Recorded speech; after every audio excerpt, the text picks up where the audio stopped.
he's got to be bored with it by now. He's got to be like, okay. And, like, he does so much other stuff, you know? Like, I mean, the whole Kardashian reality malaise that we are in, not only in this country, but in the world, that's his doing. He was the one that started, he produced the reality shows. Like, that's his thing. And the fact that Idol is finally over, I bet part of him is like, oh, thank God for that. Now I can just go work on the business of being Seacrest. I bet he's kind of stoked about it, but he could never say it. What else? Piers Morgan is returning to AGT, America's Got Talent. Right. You know, because who better to judge someone on America's Got Talent than someone who's not American and has no talent? Do you like Piers Morgan? No. No, he got in a fight with Chelsea Handler a while ago. Remember that? No. What was it? Was it on Twitter or in person? No, when he took over for Larry King, and he was hosting. Did she go on the show? Yeah, she called him rude and stuff, and he's like, "I don't understand. I was just asking you a question." It was tacky. He's just a no talent hack. Yeah. You can quote me on that. Yeah, there was a time when he went to a place called some gun place in Texas where I was on the air. And it was when he was doing, it was post Sandy Hook, and it was when he was doing, hey, does America really need machine guns thing?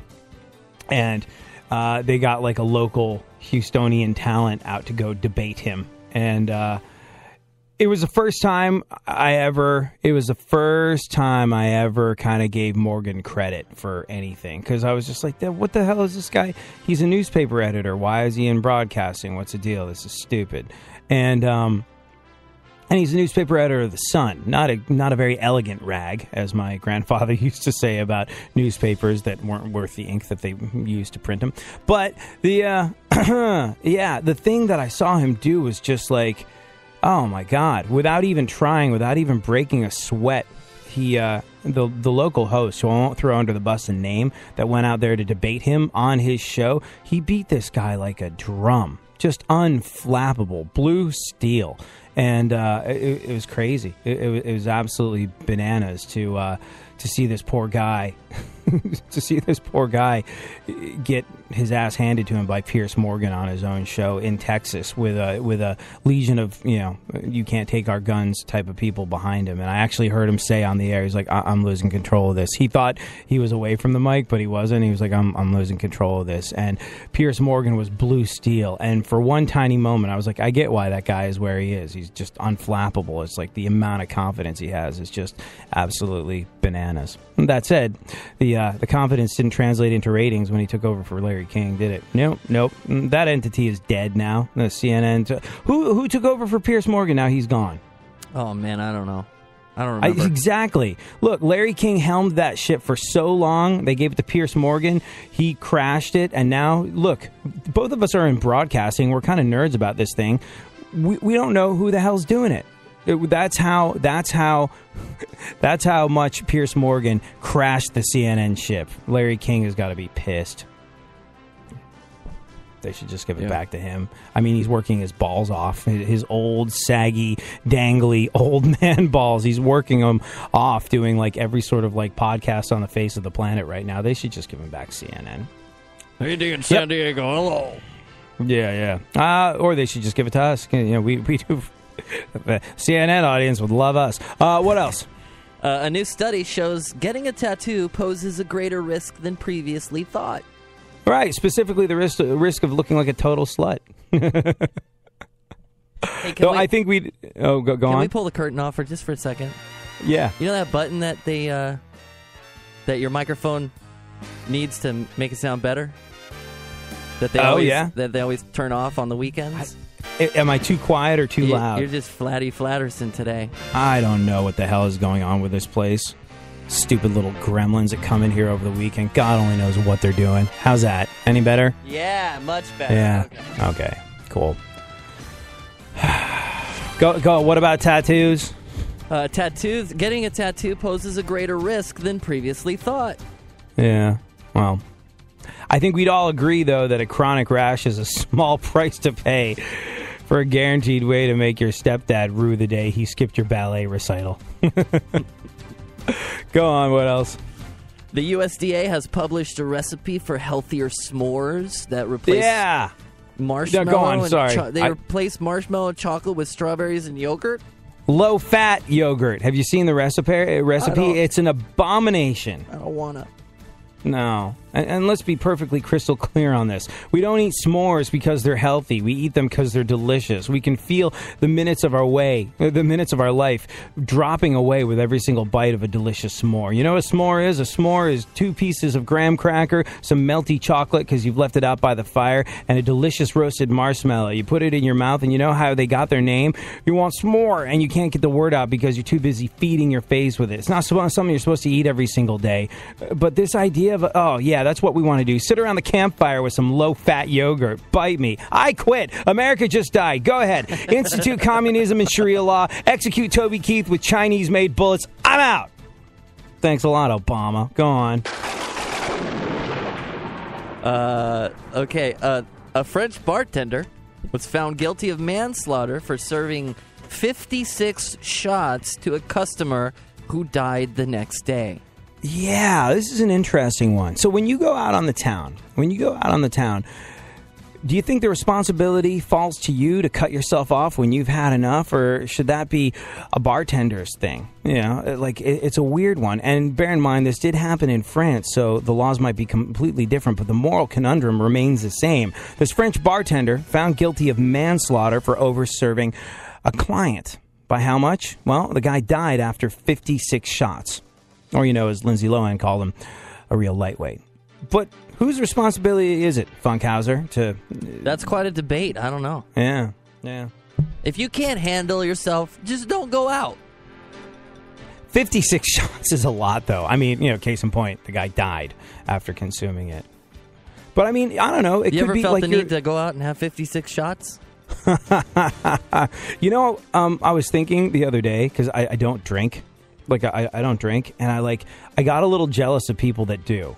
That whole sort of like self-medicating thing where you come home on a Friday and you're still stressed out from the week at work and you want to knock them back. Like, I don't have any desire to drink. I would never touch alcohol, but I am a little jealous of people that are able to change their emotional state by consuming something and do things that way. And then I realized, well, what am I worried about? I have porn.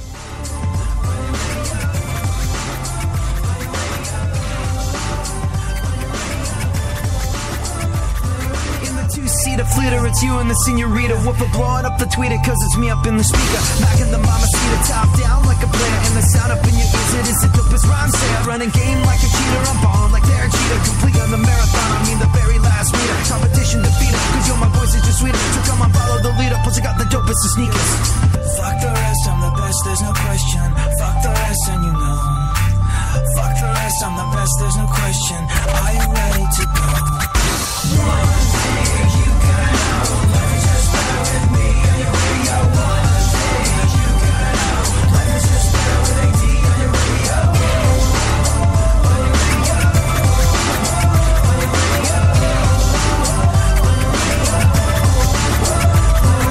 Fuck the false modesty. Nobody has ever been better, smarter, more clever. I'm winning every endeavor. In competition, no, you never see a better competitor. Every fight a vendetta, till a head has been severed. I'm the best that there is. I wake up and piss excellence. And if you're coming to battle on your house, I put up excellence. I'm just here to have a little fucking fun, but it doesn't change the fact that I'm second to none. Fuck the rest, I'm the best, there's no question. Fuck the rest and you know. Fuck the rest, I'm the best, there's no question. Are you ready to go? One thing you gotta know, life is just better with me. Are you ready? One thing you gotta know, life is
off on the Rangers radio network. Josh Hamilton gets the pinch hit. 2 RBI double as the Rangers get the 4-3 win. 17 innings for the Brewers to walk off with a 7-6 win over the Diamondbacks. Martin Maldonado with a walk-off solo homer. And a battle of division leaders saw the Cardinals down the Dodgers 3-1. I'm Eddie Garcia. We are Fox Sports.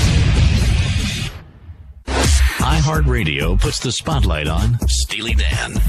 Singer David Palmer left the group and Donald Fagen took over lead vocals starting with 1973's Countdown to Ecstasy. But their next hit was 1974's Pretzel Logic. It also became their third gold-certified album, and the song Ricky Don't Lose That Number became their biggest pop hit, reaching number 4 on the Hot 100.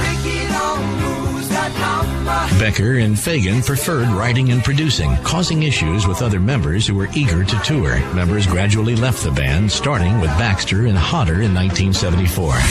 Katie Lied from 1975 marked Steely Dan's increased use of studio musicians, including singer-keyboardist Michael McDonald and drummer Jeff Porcaro. McDonald was also heard in 1976's The Royal Scam, which had more prominent guitar work than their previous albums.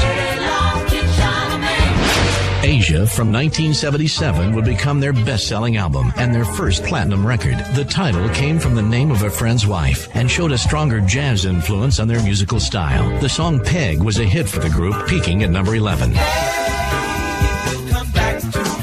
It was also the last album for Diaz, who left the band that year. All things Steely Dan, info, music, and more are on iHeartRadio, keyword Steely Dan. iHeartRadio goes one-on-one with Mike Rutherford to talk about why he felt the documentary Genesis, Sum of the Parts, was worthy of production.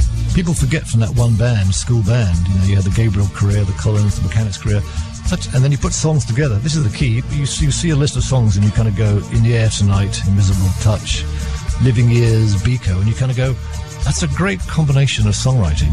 And so in a way, this documentary tries to sort of cement that a little bit. Because I meet people still these days who say to me, you mean you're the Mike and the Mechanics?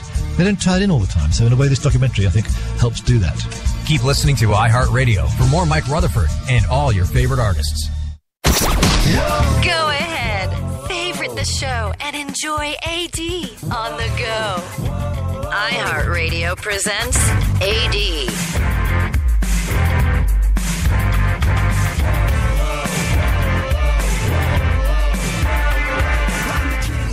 Alrighty then.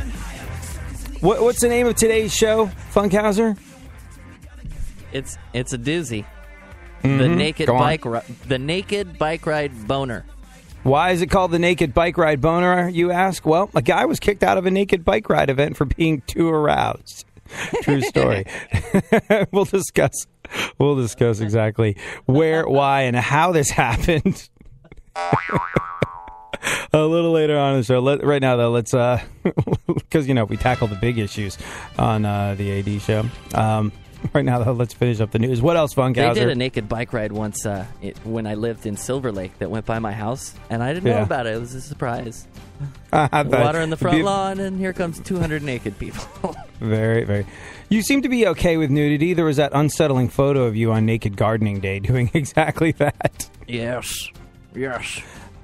I don't know. I think it's because I think it's my English roots. I can feel self-conscious alone in the house if it takes me too long to put on a robe after getting out of the shower. Like, I don't know. It's not like I just feel it's the polite thing to do to cover up. I don't want to see that, and I assume everybody else doesn't want to see that too. So I just cover up. All those people like, it's great to be naked. I'm like, is it really? I mean, we wear clothes for a reason. They protect us from the elements, and like, I can't imagine doing a naked bike ride. Like, you ever sort of there's the grease, there's the chain. You ever caught yourself and any parts of your body on a bike? Everybody has, that little joint with the bicycle brake that goes back and forth. Everyone has caught the skin of their thumb in that thing at one point.